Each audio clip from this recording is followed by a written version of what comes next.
Hi friends, welcome to data info. ఈరోజు వీడియోలో మనం ఏడిఎఫ్లో నెక్స్ట్ టాపిక్ అయిన డిరైవ్డ్ ట్రాన్స్ఫర్మేషన్ గురించి డీటెయిల్గా మాట్లాడుకుందాం. సో బిఫోర్ మనము ఈ డిరైవ్డ్ ట్రాన్స్ఫర్మేషన్ గురించి డిస్కస్ చేసుకునే ముందు ఒక రిక్వైర్మెంట్ గురించి మాట్లాడుకుందాం. ఆ రిక్వైర్మెంట్ని ఎట్లా సాల్వ్ చేయాలి అనేది స్టెప్ బై స్టెప్ నెక్స్ట్ ఒక కపుల్ ఆఫ్ వీడియోస్ వరకు వాటి రిలేటివ్ యాక్టివిటీస్ గురించి కూడా మాట్లాడుకుందాం. సో ఫస్ట్ ఆఫ్ ఆల్ మన రిక్వైర్మెంట్ ఏంటంటే, లాస్ట్ వీడియోస్‌లో మీరు చూస్తే నేను కేసెస్ అండ్ డెత్ అని ఒక ఫైలు, ఒక రిక్వైర్మెంట్‌ని ఎక్స్‌ప్లెయిన్ చేసి, ఆ రిక్వైర్మెంట్‌ని ఎట్లా సాల్వ్ చేయాలి by using different ADF activities అని మాట్లాడుకున్నాం గదా! ఇప్పుడు గూడా ఇక్కడ నుంచి ఇంకొక కొత్త రిక్వైర్మెంట్ దాన్ని ఎట్లా సాల్వ్ చేయాలి, అది సాల్వ్ చేయడానికి మనకి యూజ్ అయ్యే యాక్టివిటీస్ గురించి స్టెప్ బై స్టెప్ మాట్లాడుకుందాం. So first of all data ఏంటనేది అర్థం చేసుకోండి before going into the requirement. So మనకి లాస్ట్ వీడియోలో ఎట్లయితే కేసెస్ అండ్ డెత్ అనే ఫైల్ ఉందో, దాని రిలేటివ్ డేటా అనేది ఏంటంటే ఆ హాస్పిటల్ యొక్క అడ్మిషన్స్, దెన్ ఐసీయూ అడ్మిషన్స్, హాస్పిటల్‌లో జనరల్ అడ్మిషన్స్ ఎన్ని, ఐసీయూ అడ్మిషన్స్ ఎన్ని అనే ఒక ఫైల్ అన్నమాట. ప్రతి కంట్రీ వైస్ ఆ హాస్పిటల్‌లో ఎంతమంది అడ్మిట్ అయినారు అండ్ ఐసీయూలో ఎమర్జెన్సీ కేసెస్ ఎన్నున్నాయనేది తెలుసుకునే ఫైల్ అన్నమాట. సో ఒకసారి చూద్దాం. కంట్రీ ఉంది, బానే ఉంది. ఇండికేటర్‌లో ఏముంది? Hospital general admissions, then emergency admissions అని ఉన్నాయి. ఇక్కడ ఈ ఈ డే టు ఇయర్ ఏంటంటే, బేసిక్‌గా మనకి క్లయింట్ ఎట్లా ఇచ్చినాడనంటే ఈ ఫైల్‌లో డైలీ డేటాని బెట్టినాడు, వీక్లీ డేటాని గూడా బెట్టినాడు. యూజువల్‌గా అయితే అట్లా ఉండొద్దు. ఏ రియల్ టైమ్ ప్రాజెక్ట్‌లో అయినా డైలీ డేటాని, వీక్లీ డేటాని కంబైన్ జేసి ఇవ్వరు. ఒకవేళ ఇచ్చినా గూడా మనం స్ప్లిట్ చేయాలి. సో, డైలీ డేటాని డైలీ ఫైల్‌లో బెట్టాలి. వీక్లీ డేటాని వీక్లీ ఫైల్‌లో పెట్టాలి. అప్పుడు మాత్రమే డేటా ఇంటిగ్రిటీ, కన్సిస్టెన్సీ మనం మెయింటైన్ చేయగలుగుతాము. సో, రిక్వైర్మెంట్ నంబర్ 1 ఇక్కడ ఏంటంటే split the file into 2 parts. ఒకటేంటి డైలీ ఫైలు, డైలీ ఫైల్ స్ట్రీమ్‌లో డైలీ ఫైల్ యొక్క డేటాని పెట్టాలి. వీక్లీలో వీక్లీ యొక్క డేటాని పెట్టాలి. అప్పుడేమవుతది, ఈ డేట్ కాలమ్ డైలీలో పడతది. ఈ వీక్ కాలమ్ వీక్లీ ఫైల్‌లో పడతది. అండ్ ఆబ్వియస్‌లీ మనకిక్కడ స్ప్లిట్ చేసే డేటా అట్లా ఆల్రెడీ ఉంది. చూడండి, వీక్లీ అని ఉంటే వీక్, డైలీ అని ఉంటే అది డైలీ యొక్క డేటా. ఇక్కడ చూడండి, మనకు లాస్ట్ వీడియో లాగానే ఇక్కడేంటి 2 వాల్యూస్ ఉన్నాయి. Just take weekly file. 2 values ఉన్నాయి. నాకెట్లా కావాలనంటే పివోట్ అనే ట్రాన్స్‌ఫర్మేషన్‌ని యూజ్ చేసి కొత్త కాలమ్ క్రియేట్ చేసి హాస్పిటల్ అడ్మిషన్ పర్ వీక్ ఎంత? ఆ కౌంట్ ఎంత? వీక్లీ ఐసీయూ అడ్మిషన్ కౌంట్ అనే కాలమ్‌లో దాని యొక్క వాల్యూ పడాలి. ఆ వాల్యూ మనకి ఆల్రెడీ ఉంది. జస్ట్ మనం ట్రాన్స్‌పోజ్ చేయాలి బై యూజింగ్ పివోట్ అనే ట్రాన్స్‌ఫర్మేషన్ యూజ్ చేసి. సోర్స్ ఫైన్ బానే ఉంది. ఈ యూఆర్ఎల్ ఎందుకు మనకి? జస్ట్ వాళ్ళు ఈ డేటా ఎక్కడ అవైలబుల్‌లో ఉందని చెప్తున్నారు అంతే. ఇది అనలిటికల్ పర్పస్‌గా యూజ్ అయ్యే కాలమ్ కాదు కదా! సో, ఇది నేను డ్రాప్ చేసేస్తా. సో, డ్రాప్ చేయాలి.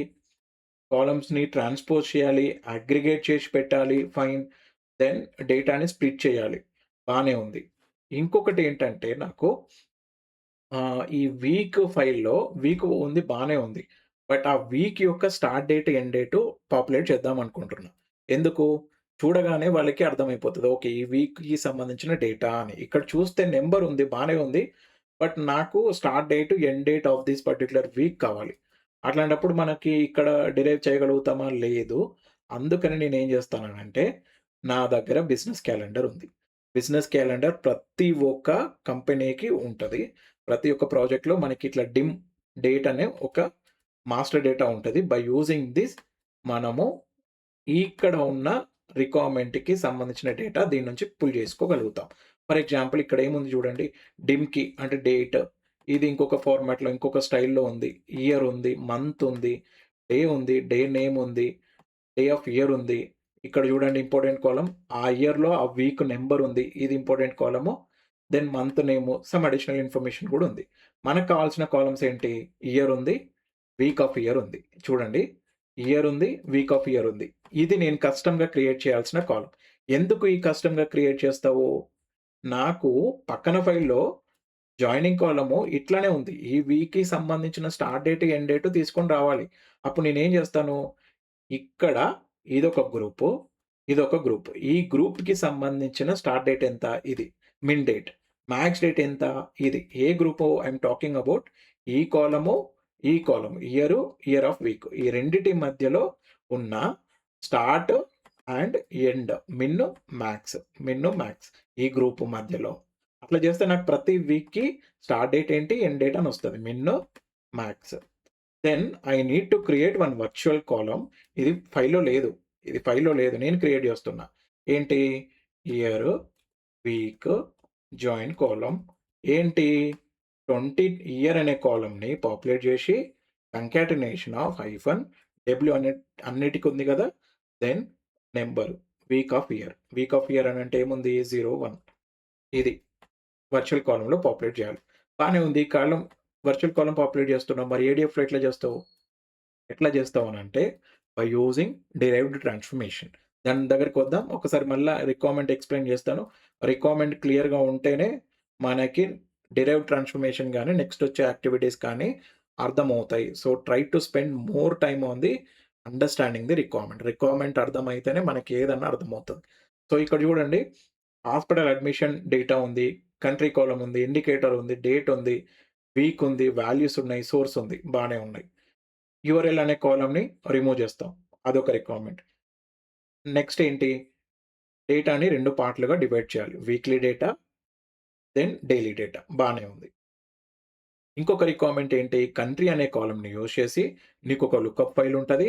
ఆ లుకప్ ఫైల్‌లో కంట్రీ ఈక్వలెంట్స్ టు కంట్రీ అని జాయిన్ చేసి, దెన్ నువ్వు ఆ కంట్రీ యొక్క 2 డిజిట్ కోడ్ గాని, లేకపోతే 3 డిజిట్ కోడ్ గాని పాపులేట్ చేయాలి. అదొక రిక్వైర్మెంట్. బానే ఉంది. అది పాపులేట్ చేస్తాం. జాయిన్ చేసి గాని, లుకప్ చేసి. పాపులేషన్ గూడా అదే కాలమ్‌లో, అదే టేబుల్‌లో ఉంటది. ఆ లుకప్ ఫైల్‌లో ఉంటది. అది గూడా పాపులేట్ చేస్తాం. మరి ఎందుకు అది పాపులేట్ చేయాలి అనంటే, నీ దగ్గర హాస్పిటల్‌కి ఎంతమంది వస్తున్నారని ఉన్నారు. ఆ ప్లేస్‌లో టోటల్ ఎంతమంది ఉన్నారంటేనే గదా! మనకు తెలిసేది. హాస్పిటల్‌కి ఒక 10% మందొచ్చినారు. లేదా 1% మందొచ్చినారనంటే నీకు టోటల్ ఉండాలి కదా! ఆ టోటలే ఎక్కడ ఉందనంటే, ఈ పాపులేషన్ అనే దాంట్లో ఉంది. అది గుర్తుపెట్టుకోండి. Then okay. ఈ పాపులేషన్ మనం అనలైసిస్ కోసం వాడాలి. ఎందుకు? టోటల్ బై కరెంట్ వాల్యూ అది జేసిస్తాము. బానే ఉంది. హాస్పిటల్ ఆక్యుపెన్సీ పివోట్ చేసేస్తాము. అది బానే ఉంది. ఐసీయూ గూడా సేమ్ అంతే. అది గూడా మనం జేసేస్తాము. అది బానే ఉంది. సోర్స్ ఇక్కడ గూడా అంతే. ఈ వీక్లీ ఫైల్‌లో గూడా ఆల్‌మోస్ట్ అవే ఉన్నాయి. కాకపోతే అడిషనల్‌గా మనము start date, end date of that week populate చేయాల్సొస్తది. అది మనం చేసేద్దాం. ఈజీగానే చేసేద్దాం. పెద్ద డిఫరెన్స్ ఏం లేదు. ఈ 2 కాలమ్స్‌తో తప్పితే 2 గూడా same kind of requirement. Lookup గాని, లేకపోతే ట్రాన్స్‌పోజ్ చేయడం గాని, అంతా ఆల్‌మోస్ట్ సేమే ఉంది. ఒక 2 కాలమ్స్ అడిషనల్‌గా వీక్లీ ఫైల్‌లో ఒస్తాయి. ఓకే. రిక్వైర్మెంట్ నాకైతే అర్థమైంది. ఇప్పుడు ఎట్లా ఇంప్లిమెంట్ చేద్దాం? Step by step. అన్నీ ఒకటే యాక్టివిటీ యూజ్ చేసి చేయలేం. స్టెప్ బై స్టెప్ చేయాలి. సో, ఫస్ట్ నేనేం చేద్దాం అనుకుంటున్నా అంటే, ఈ హాస్పిటల్ యొక్క start date, end date populate చేయాలనంటే, ఈ డిమ్ డేట్ అనే స్ట్రీమ్‌లో నాకు కొత్త కాలమ్ గావాలి. ఆ కొత్త కాలమ్ గావాలనంటే ఏం ఆప్షన్ ఉంది ఏడీఎఫ్‌లో? Derived transformation. అసలు డిరైవ్డ్ ట్రాన్స్‌ఫర్మేషన్ అంటే ఏంటి? డిరైవ్డ్ ట్రాన్స్‌ఫర్మేషన్ అంటే ఏంటంటే, it will help us to do the transformation in ADF. ట్రాన్స్‌ఫర్మేషన్‌కి వాడాల్సిన వన్ ఆఫ్ ది యాక్టివిటీ ఏంటంటే డిరైవ్డ్ ట్రాన్స్‌ఫర్మేషన్. ఆ డిరైవ్డ్ ట్రాన్స్‌ఫర్మేషన్ యూజ్ చేసి ట్రాన్స్‌ఫర్మేషన్ చేస్తాము అని అంటున్నాం. ఏం ట్రాన్స్‌ఫర్మేషన్స్ ఉంటాయి? We can do column level transformation. ఏంటి అవి? నీకు కావాల్సిన కాలమ్స్‌ని సెలెక్ట్ చేసుకోవచ్చు. లేదా కాలమ్స్‌ని రీనేమ్ చేయొచ్చు. లేదా create new columns by using the existing data. ఇప్పుడు మనం చేస్తుంది అదే. ఇయర్ ఉంది, వీక్ ఉంది. ఆ రెండిటిని కంబైన్ చేసి ఒక కొత్త కాలమ్ క్రియేట్ చేస్తున్నాం. అదేంటంటే వర్చువల్ కాలమ్. లేదా డేటా టైప్ కన్వర్షన్ చేయొచ్చు. ఫర్ ఎగ్జాంపుల్ మన దగ్గర డిమ్ ఫైల్ ఉంది గదా! ఇది నాకు ఈ స్టైల్‌లో వద్దు. నాకు ఇట్లా గావాలి. వైవైవైవై ఎంఎం టీడీ అనే ఫార్మాట్‌లో గావాలి. చేయొచ్చు. కన్వర్షనే గదా! అది. కన్వర్షన్ జేసి చేయొచ్చు. ప్రాబ్లమ్ ఏం లేదు. సో, డేటా టైప్ కన్వర్షన్ గూడా జేయొచ్చు. ఇంకేమంటున్నాం? ఇక్కడేమంటున్నావు టైప్ కన్వర్షన్ జేయొచ్చు. Clean related. ఇదేంటి? Null handling. ఒకవేళ నల్ గనుక ఉంటే ఏం పాపులేట్ చేస్తావు? ఫర్ ఎగ్జాంపుల్ కంట్రీ అనే కాలమ్ ఉంది. నల్ ఉంది. ఇప్పుడు మనం ఏం చేస్తాం? నల్ ఉంది కాబట్టి కంట్రీ నాట్ అవైలబుల్, అన్‌అవైలబుల్ ఏదో సమ్ వర్డ్ పాపులేట్ చేస్తాం. సో, ఇదంతా గూడా మనము ఈ డిరైవ్డ్ ట్రాన్స్‌ఫర్మేషన్ యూజ్ చేసి మనం చేయొచ్చు. So, create a new column, modify the existing column by using the expressions and built in functions. ఇవన్నీ గూడా బిల్ట్ ఇన్ ఫంక్షన్స్. సెలెక్ట్ చేయడానికి, రీనేమ్ చేయడానికి, create new, data type conversion, then ఈ cleaning related operation కూడా అన్నీ కూడా ఈ derived transformation గురించి మనం చేయొచ్చు. మీకొక క్వెషన్ రావచ్చు. సెలెక్ట్, రీనేము, న్యూ కాలము మనము సెలెక్ట్‌లో గూడా చేయొచ్చు గదా! యెస్, చేయొచ్చు. బట్ సెలెక్ట్ ట్రాన్స్‌ఫర్మేషన్ మెయిన్‌గా ఏంటంటే నీకు కావాల్సిన డేటాని తీసుకో అని మాత్రమే చేయగలుగుతాం. నీకు కావాల్సిన డేటాని తీసుకో. నీ దగ్గర 100 కాలమ్స్ ఉన్నాయి. 100 కాలమ్స్‌లో నీకెన్ని కాలమ్స్ కావాలి? ఒక 10 కావాలి, 90 కావాలి. ఆ 90 కాలమ్స్ ఎట్లా గావాలి? రీనేమ్ తోటి గావాలా? లేకపోతే అలియాసింగ్ తోటి గావాలా? అనేది నువ్వు చెప్పుకుంటావు. బట్ కొత్త కాలమ్‌ని క్రియేట్ చేసి ఒక ఫార్ములా A+B ఆర్ రౌండింగు, అబ్సల్యూట్‌లు, లోవరు, ఈ trim, concat, coalesce, type casting, date related ఇవన్నీ నువ్వు అక్కడ చేయగలుగుతావా? ట్రాన్స్‌పోజ్ ఏంటి డేటా మీద ట్రాన్స్‌ఫర్మేషన్ చేయగలుగుతావా సెలెక్ట్‌లో? చేయలేము. ఓన్లీ కాలమ్ రిలేటెడ్ నీకు కావాల్సిన కాలమ్స్ తీసుకొని రీనేమ్ జేసుకో. అంత మట్టికి మాత్రమే. ఈ అడిషనల్ కాలమ్స్ ఇంత అప్పరు, లోవరు ఇన్ని ఫీచర్స్ తోటి మనం క్రియేట్ చేయలేము. సో, అది గుర్తుపెట్టుకోండి. ఇంటర్వ్యూలో అడుగుతా ఉంటారు. What is the difference between select and derived transformation? Derived transformation అంటే ఏంటంటే, నువ్వు కాలమ్ మీద ట్రాన్స్‌ఫర్మేషన్ చేయడానికి ఫర్ ఎగ్జాంపుల్ న్యూ కాలమ్ గాని, ఎగ్జిస్టింగ్ కాలమ్ మీద ఏమైనా చేంజెస్ చేయాలనుకున్నప్పుడు చేస్తావు. సెలెక్ట్ ఏంటంటే, ఆ నేమ్‌లోనే ఉంది కదా! నీకు కావాల్సిన కాలమ్స్ తీసుకో అంతే. అది దాని యొక్క ఫంక్షనాలిటీ. అదనమాట. ఒక్కసారి మనం ఇప్పుడు మనకి రిక్వైర్మెంట్ అర్థమైంది గదా! ఇప్పుడు డిరైవ్డ్ ట్రాన్స్‌ఫర్మేషన్ అంటే కూడా అర్థమైపోయింది. ఇప్పుడు మన రిక్వైర్మెంట్‌లో ఏది డిరైవ్డ్ ట్రాన్స్‌ఫర్మేషన్ తోటి మనం అచీవ్ అవుతాము? ఒక సింపుల్ స్టెప్ ఏంటంటే అడిషనల్ కాలము ఇన్ డేట్, డేట్‌లో ఒక అడిషనల్ కాలమ్ అనేది క్రియేట్ చేస్తాం. ఎందుకు క్రియేట్ చేస్తున్నాం అనేది మీకు తెలియుండాలి. ఎందుకనంటే ఈ కాలమ్ యూజ్ చేసి నేను నా మెయిన్ డేటా తోటి జాయిన్ చేయగలిగి, ఆ వీక్లీ ఫైల్‌లో రిక్వైర్మెంట్‌లో వాళ్ళు అడుగుతున్న min date, max date for that week populate చేయగలుగుతా. అందుకు మాత్రమే నేను ఈ అడిషనల్ కాలమ్ క్రియేట్ చేస్తున్నా. రిక్వైర్మెంట్ స్పెసిఫిక్ కాలమ్ మాత్రమే నేను క్రియేట్ చేస్తున్నా. ఏదో రాండమ్‌గా క్రియేట్ చేయట్లేదు. సో, అది గుర్తుపెట్టుకోండి. So, I will go to ADF. So, నేను ఆల్రెడీ ఈ డిమ్ డేట్ మనం లాస్ట్ వీడియోలో మాట్లాడుకున్న విధంగా ఆల్రెడీ డేటా లేక్‌లో ఆ డేటా పెట్టేసి, ఈ డేటా సెట్ తోటి నేను ఆల్రెడీ డేటాని రీడ్ చేయగలుగుతున్నా. అది ఆల్రెడీ మనం డిస్కస్ చేసుకున్నాం. సో, మీకు చెప్తున్న డేటానే సేమ్ ఇక్కడ గూడా ఉంది చూడండి. సేమ్ డేటా ఏం చేంజెస్ లేదు. లాస్ట్ కాలమ్ ఏంటి? Year, week. సో, ఇప్పుడు మనం దీని తర్వాత మనకు కావాల్సిన కాలమ్‌ని యాడ్ చేద్దాం. సో, నేనేం లేదు సింపుల్ ఇక్కడ ప్లస్ ఇచ్చేసి, ఆ డిరైవ్డ్ కాలమ్ అనేది యాడ్ చేసేసిన. సో, ఈ derived columns very simple. Very సింపుల్‌గుంటది. సో, ఈ ఆల్ ఆప్షన్స్ మనం లాస్ట్ వీడియోలో మాట్లాడుకున్నట్టే. సో, ఇదేంటంటే డిస్‌ప్లే నేము, డిస్క్రిప్షన్ ఇచ్చుకుంటావా? ఇచ్చుకో. దీని యొక్క సోర్స్ ఏంటి? డిరైవ్డ్ ట్రాన్స్‌ఫర్మేషన్ యొక్క సోర్స్ ఏంటి? ఈ ముందుది. సో, అదే ఇది చెప్తది. సో, కాలమ్స్ యాడ్ చేస్తావా? యాహ్! యాడ్ చెయి. ఓకే. ఇప్పుడు నేనేం చేస్తాను? ఎక్స్‌ప్రెషన్ బిల్డర్ ఓపెన్ చేస్తా. ఎక్స్‌ప్రెషన్ బిల్డర్ ఓపెన్ చేసి, ఇక్కడ నేను చెప్తా. ఎక్స్‌ప్రెషన్ బిల్డర్‌లో సింపుల్‌గా ఈ కాలమ్ 1ని నేనేమిస్తానంటే ఇయర్, వీక్, జాయిన్. జస్ట్ నా అండర్‌స్టాండింగ్ కోసం అది నా కాలమ్ నేము. ఏం జేయాలి? మన ఇన్‌పుట్ స్కీమా ఏది ఇక్కడ? ఓకే. ఇన్‌పుట్ స్కీమాలో ఇయరు, కంకాటినేషన్‌కి మనం ఏం వాడుతున్నాం? ప్లస్ కదా! సో, హైఫన్ డబ్ల్యూ, దెన్ ఇంకేం జేయాలి? ప్లేస్ ఎల్‌డాప్ అని ఒకటుంటది. అది వాడదాం. ఎల్‌డాప్ కాదు. ఎల్‌పాడ్ 3 పారామీటర్స్ అంటున్నారు. 3 పారామీటర్స్‌లో మన నెక్స్ట్ కాలమ్ ఏంటి? డే ఆఫ్ ఇయర్ కాదు. Week of year. Week of year దాంట్లో నుంచి ఎన్ని వాల్యూస్ కావాలి? వీక్స్ ఎన్నుంటాయి? 2 డిజిట్ వాల్యూనే కదా! Then find 0. ఒక్కసారి రిఫ్రెష్ చేద్దాము. 0 should be not in single కోట్సా? ఒకసారి రిఫ్రెష్ చేద్దాం. రిఫ్రెష్ ఏంటంటే మనకి ప్రివ్యూ వస్తది. మన ఫార్ములా వర్కౌట్ అవుతుందా లేదా అని. ఇక్కడ చూసుకోవచ్చు. సో, ఇది నా కాలమ్ నేము, కొత్త కాలమ్ నేము. ఇది నా కొత్త కాలమ్‌లో పడాల్సిన వాల్యూ యొక్క ఫార్ములా. ఏం లేదు. ప్లస్ అంటే కంకాటినేషన్స్. కంకాటినేషన్ ఇయర్ తర్వాత హైఫన్ డబ్ల్యూ తర్వాత ఆ వీక్ ఆఫ్ ఇయర్‌లో ఉన్న వాల్యూని పాపులేట్ చేస్తా ఉన్నా. మరి ఇదేంటంటే 2 వాల్యూస్ నాకు సరిపోతాయి. ఆ కాలమ్‌లో నుంచి 2 వాల్యూస్ తీసుకో అని. సో, చూడండి పర్ఫెక్ట్‌గొచ్చింది.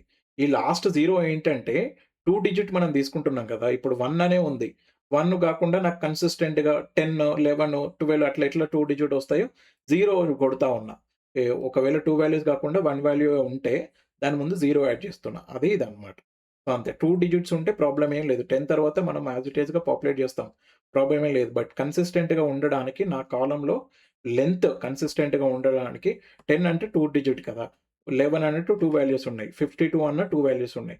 బట్ 1 అనంటే ఎట్లా మళ్ళా కొంచెం డిస్టర్బ్ అవుతది కాబట్టి 0, 1 అని పాపులేట్ చేస్తున్నా. అందుకే ఇది. సో, ఎల్‌ప్యాడ్ అంటే ఏం లేదు. ఏ వాల్యూ ఓకే. వీక్ యొక్క ఇయర్ నుంచి వాల్యూ తీసుకుంటున్నా. Up to 2 digits. దెన్ ఒకవేళ వాల్యూ 1 ఉంటే లెంత్ గనుక ఓన్లీ 1 అయితే 03, 04 అట్లా. సో, పాపులేట్ చేసిన ఫైన్ ఇంతే. డిరైవ్డ్ ట్రాన్స్‌ఫర్మేషన్ అనంటే ఇంతే. నీకు కావాల్సిన అడిషను అండ్ ఎగ్జిస్టింగ్ కాలమ్ మీద గూడా మనం చేంజెస్ చేసుకోవచ్చు. ఎగ్జిస్టింగ్ కాలమ్ మీద గూడా మనం చేసుకోవచ్చు. ఎగ్జిస్టింగ్ కాలమ్ మీద ఏం చేసుకుంటావు? ఫర్ ఎగ్జాంపుల్ ఇయర్ అని ఉంది అనుకోండి. ఫర్ ఎగ్జాంపుల్ ఇక్కడ ఈ కాలమ్ యూజ్ చేసి ఓన్లీ ఇయరే మాత్రమే పాపులేట్ చేయాలనుకుందాం. చేసుకోవచ్చు. లేదు ఈ కాలమ్ మీద ఏం చేస్తావు? ఫార్మాట్ చేంజ్ చేద్దాం అనుకుంటాం. చేసుకోవచ్చు. ఇదే కాలమ్ నేమ్ తోటి చేసుకోవచ్చు. అప్పుడు కొత్త కాలమ్ క్రియేట్ అవ్వదు. దీని స్టైల్ చేంజ్ అవుతది అంతే. అట్లా గూడా జేసుకోవచ్చు. సో, డేటా ట్రాన్స్‌ఫర్మేషన్ అనేది ఇక్కడ నువ్వు ఈ డిరైవ్డ్ ట్రాన్స్‌ఫర్మేషన్‌ని యూజ్ చేసి చేసుకోగలుగుతావు. ఒకసారి ప్రివ్యూ చూద్దాం. ఏం లేదు మనకు కొత్త కాలమ్ యాడ్ అవుతది అంతే. ఇక్కడి వరకు 12 కాలమ్సే ఉండే. ఇప్పుడు నేను కొత్త కాలమ్ అనేది క్రియేట్ చేషిన. ఆ కొత్త కాలమ్ యొక్క డేటా గూడా మనకిప్పుడు వచ్చేస్తది. సో, ఇప్పుడు నాకేమవుతది? ఈ డిమ్ డేట్‌ని ఈ డిమ్ డేట్‌ని నేనిప్పుడు నా మెయిన్ ఫైల్‌కి జాయిన్ పెట్టుకునే కేపబిలిటీ ఉందన్నమాట. ఇంతకుముందు లేకుండే. ఇప్పుడుంది. ఈ కొత్త కాలమ్ యూజ్ చేసి మనం జాయిన్ జేయొచ్చు. దేనికి జాయిన్ జేయొచ్చు? మన హాస్పిటల్ అడ్మిషన్ అనే ఫైల్ కిందుంది. దీనికి నేను జాయిన్ బెట్టుకొని, ఆ వీక్ యొక్క వాల్యూని బట్టి స్టార్ట్ డేట్, ఎండ్ డేట్ అనేది పాపులేట్ చేయగలుగుతా. అది వేరే ట్రాన్స్‌ఫర్మేషన్ యూజ్ చేసి చేద్దాం.